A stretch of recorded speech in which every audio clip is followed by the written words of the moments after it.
So, I'm now in my pilgrimage actually. I made a 6-week pilgrimage from South India to the north and back. And I visited the ashrams of many holy people and saints, which was my aim. I visited the ashram of Ramana Maharshi, and I visited other places. I was in the Golden Temple, Amritsar. I went to the ashrams of Sri Anandamoyima. I went to Varanasi, many other places. On my way back, I came to Bodh Gaya and had this wonderful experience that I just shared. And then I went on to Puri. And Puri was the last stop of my pilgrimage, and I had planned to go to Puri by the sea and to take a bath in the waves at the ocean there, and as the end of my pilgrimage trip. So as I did so, I came in Puri, I took a room in a small ashram, and I went to the sea, and I thought, now I'm going to wash my clothes, take a dip in the sea. From there you can see the Jagannath temple. Jagannath means Lord of the universe. It's one of the manifestations as Krishna. Krishna as the Lord of the universe. This Jagannath temple is thousands of years old, was rebuilt, destroyed and rebuilt several times.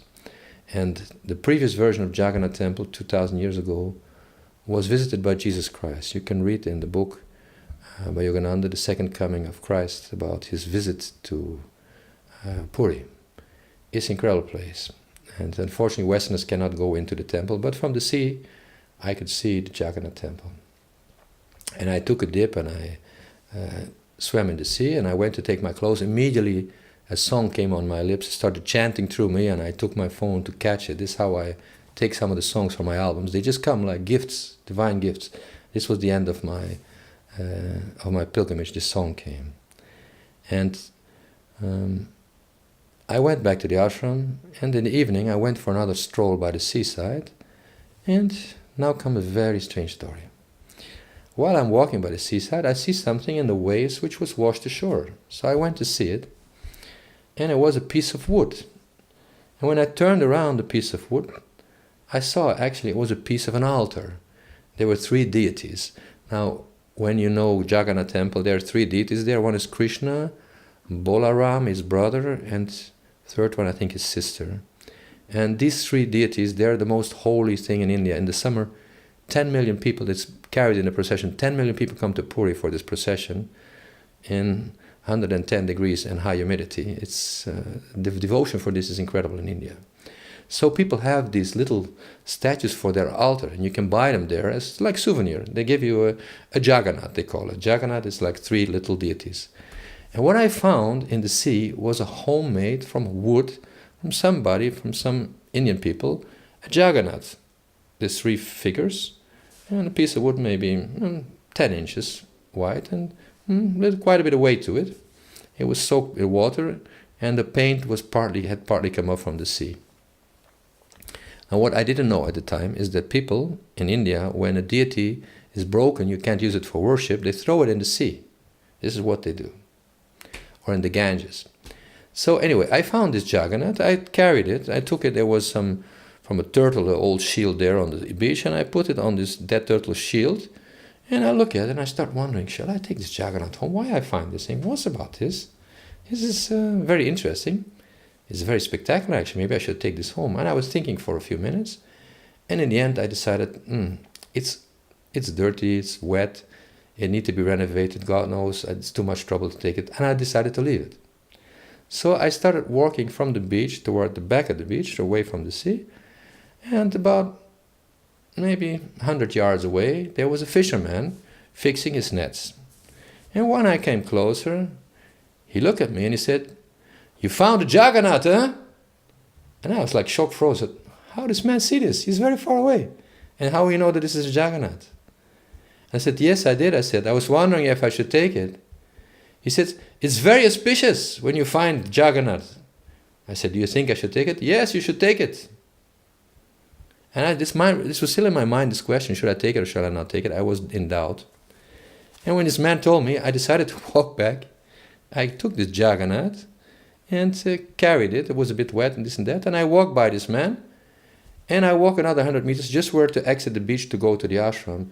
And one man ran to me and said, "Hey, you cannot use it." I said, what's going on? You cannot use it, it's broken. So for Hindu religion, broken deities, it brings bad luck. You cannot put broken deities on your altar. I said, I'm not going to use it for altar. I said, it's just for, I'll renovate it, it's just for decoration home. That's okay. He said, okay, that you can do, but don't use it for altar.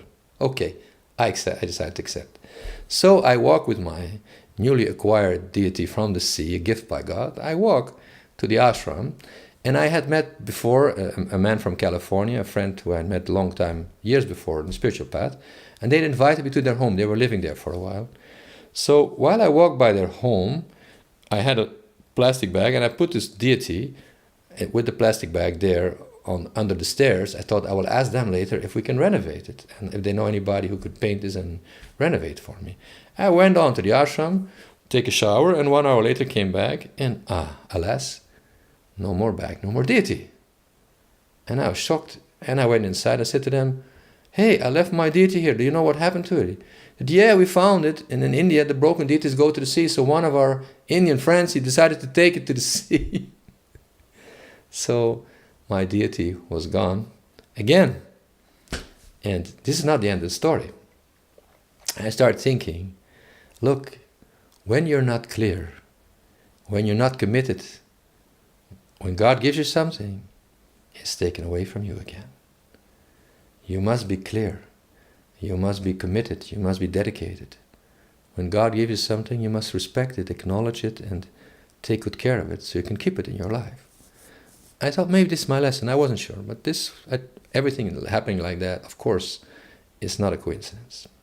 So, after that, next day I traveled back to Kolkata to go to studio to work on my album for music. 2 days later, from Kolkata, I decided to fly to another town, and towards Delhi, I think it was. And 6:30 in the morning, I'm going to the airport in Kolkata and walking around with my guitar, with this and that.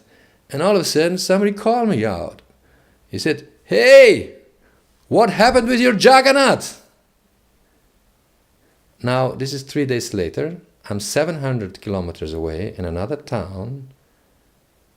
I'm in the airport.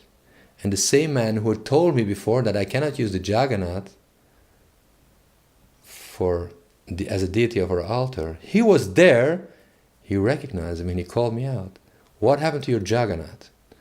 So, if you haven't caught on yet that in India magical things happen, this is just one story of many things I experienced. There are just, I don't know if I always can catch the whole message, the whole idea, but from only 2 people who saw me on the beach and knew about the story, one of them I meet again 4 days later in another town 800 kilometers away at 6:30 in the morning at an airport. I mean, how are the chances of this happening? This is, God's magic happens in India all the time. When you travel there frequently, you get to understand that there's a whole different reality, parallel reality all the time happening to our material life, to the way we're living, to the way we're experiencing things. India can open up your mind to this and can make you see that life is not as we see it in the West, where everything is dominated by reason, by rational minds, by trying to control things, by intending the rat race and hoping we can somehow get some happiness out of these material things. This is not the real life, it's not the full life. Of course we all need to pay the bills and live, and we cannot live in the jungle or on the beach in India. But in the West we're missing out on the most part, the real life, for being worshippers and slaves to material life. I think this needs to change in the future, because it is the downfall of a civilization. That's why great masters came to the West to teach yoga, to teach spirituality. And our development in the West is very lopsided, only focused on rationale. Only is real what's rational. Only valuable is what's material, what you can sell, what you can touch. It's not true. When you go to India, you can find real peace, even in the midst of horrible situations, speaking hygiene or material or noise or whatever. It transcends this. Consciousness transcends the material world everywhere. Divine consciousness is everywhere.